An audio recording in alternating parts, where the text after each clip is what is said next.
Assalamualaikum warahmatullahi wabarakatuh. Saya Nurzaliana binti Rusli, pemegang kad matrik D2019-1089247, Dakwah dan Pendidikan Kumpulan A.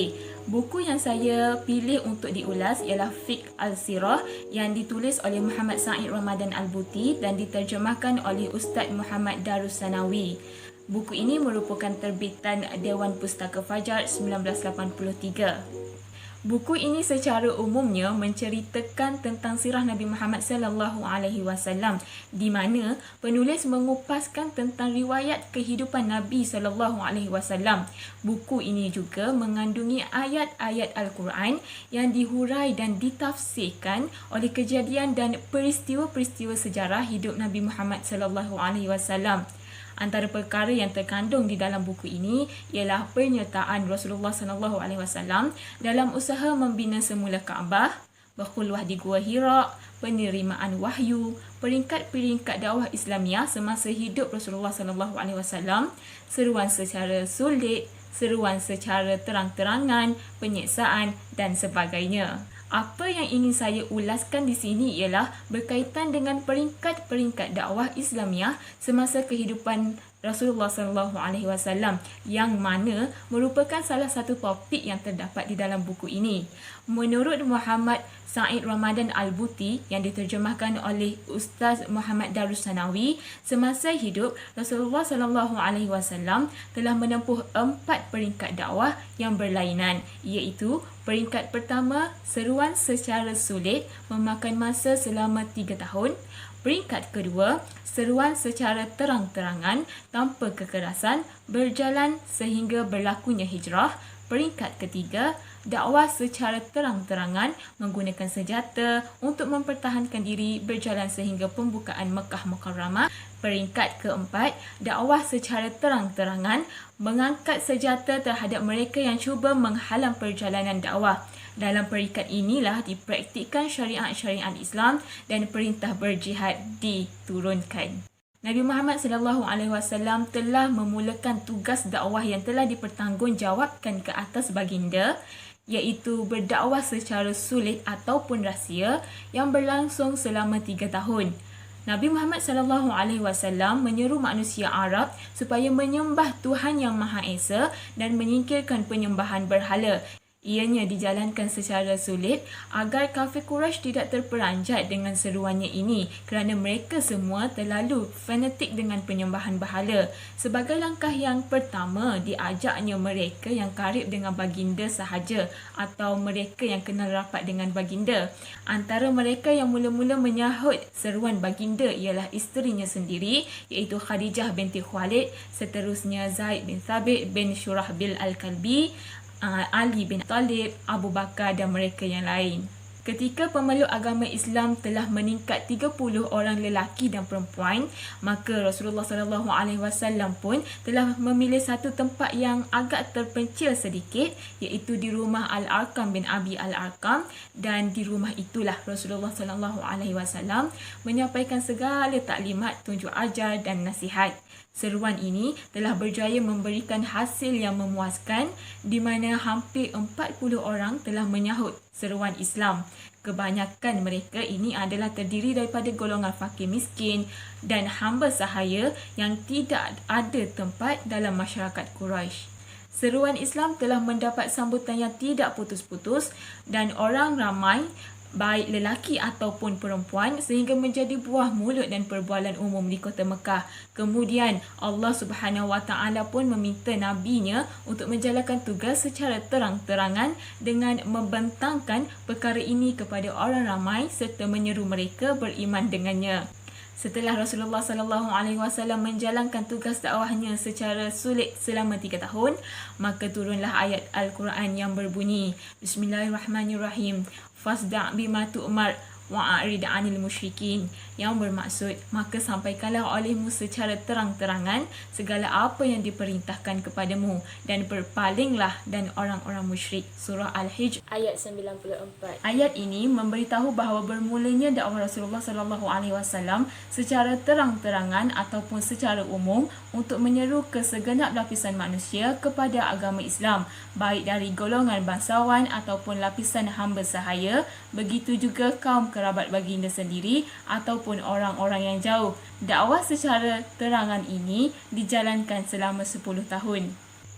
Dakwah Rasulullah SAW secara terang-terangan dilakukan di Bukit Safa. Rasulullah SAW berdiri di atas Bukit Safa memanggil suku Quraisy hingga orang-orang pun menggerumuninya. Di antara mereka terdapat bapa saudaranya Abu Lahab yang mana merupakan seorang tokoh Quraisy yang paling memusuhi Allah dan Rasulnya.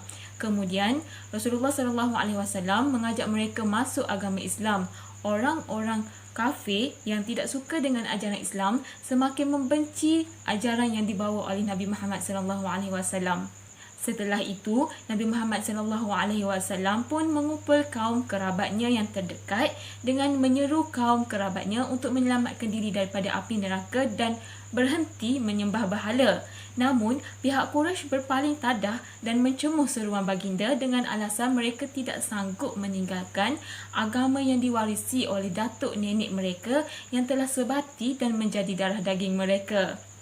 Puak Quraisy begitu melampau dan bersengatan menentang Rasulullah SAW dan sahabat-sahabatnya. Menurut Muhammad Sa'id Ramadan Al-Buti yang diterjemahkan oleh Ustaz Muhammad Darussanawi, antara yang diceritakan oleh Abdullah bin Umar ketika Nabi Muhammad SAW sedang sujud sembayang di tengah-tengah puak Quraisy, datanglah Aqabah bin Abi Mu'id membawa najis sembelihan dan melepasnya ke atas belakang Rasulullah SAW, menyebabkan Nabi Muhammad SAW tidak mengangkat kepalanya dari sujud. Sehinggalah datang puterinya Fatimah radhiyallahu anha membuang najis-najis tadi sambil bertanya kepada Ali siapakah yang melakukan sedemikian. Di ketika yang lain pula, baginda terpaksa menanggung berbagai-bagai kejian dan maki hamun ketika berjalan di tengah-tengah mereka dan ketika melalui di hadapan kelab-kelab mereka.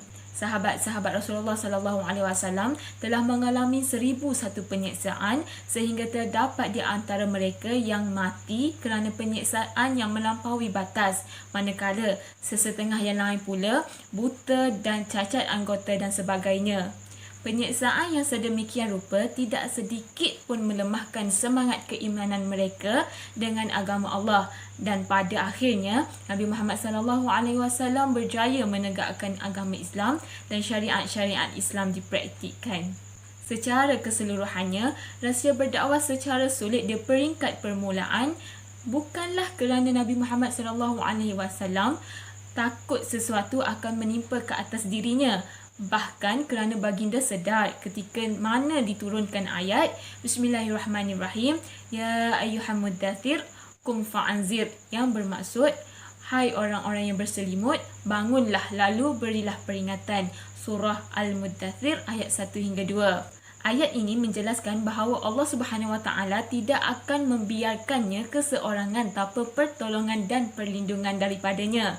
Sesungguhnya, kalaulah Allah Subhanahu Wa Taala menurunkan ayat menyuruh baginda mara dengan apa yang telah disuruh sejak mula-mula lagi, nescaya Rasulullah SAW tidak akan berlengah sesaat pun untuk menjalankan dakwah secara terang-terangan. Tetapi oleh kerana Allah Subhanahu Wa Taala telah mengilhamkan kepada Rasulullah SAW dengan memberikan wahyu supaya berdakwah secara sulit di peringkat pertama. Setiap yang berlaku semestinya ada hikmah di sebaliknya. Antara hikmah dakwah secara sulit dilakukan oleh Nabi Muhammad SAW ialah ajaran Islam dapat disampaikan dan diterima tanpa gangguan. Dakwah secara sulit ini juga dapat menghindari penentangan terbuka dari pihak Quraisy. Bagi dakwah secara terang-terangan pula, menurut Muhammad Sa'id Ramadan Al-Buti yang diterjemahkan oleh Ustaz Muhammad Darussanawi, seruan Rasulullah SAW terhadap puak Quraisy secara terang-terangan telah memeranjatkan bangsa Quraisy khususnya dan umat Arab umumnya. Baginda terus berdakwah hatta kepada kaum kerabatnya sendiri meskipun mendapat tentangan yang hebat. Baginda tidak berselindung dan menyembunyikan kebenaran, bahkan berani berterus terang. Justeru, pendakwah Islam mestilah seorang berani untuk mengemukakan dakwahnya dan bertawakal kepada Allah.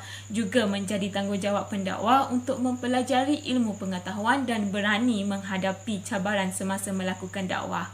Hikmah bagi dakwah secara terang-terangan pula ialah umat Islam berani menegakkan kebenaran sekaligus dapat menyebarkan agama Islam secara meluas. Oleh yang demikian, adalah wajar sekali kepada para pendakwah di setiap zaman untuk menjalankan dakwah yang sesuai sama ada secara rahsia ataupun terang-terangan, menggunakan kekuatan ataupun berlemah lembut mengikut keadaan dan suasana. Jika dakwah merupakan satu perkara yang janggal kepada kebanyakan manusia, maka pendakwah tidak perlu menyampaikan secara terang-terangan. Dia perlu menangguh langkah untuk berdakwah secara terang-terangan sehingga sebilangan manusia telah menerima dakwahnya dan terbina kekuatan untuk berdakwah secara terbuka.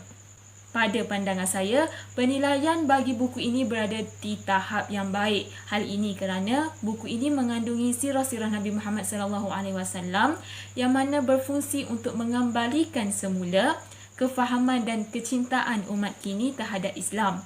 Hal ini juga merupakan titik tolak penting ke arah pencapaian cita-cita Islam. Bahasa yang digunakan juga jelas dan boleh difahami. Banyak manfaat dan faedah yang boleh diambil dari buku ini untuk dipraktikkan dalam kehidupan seharian sebagai seorang Muslim.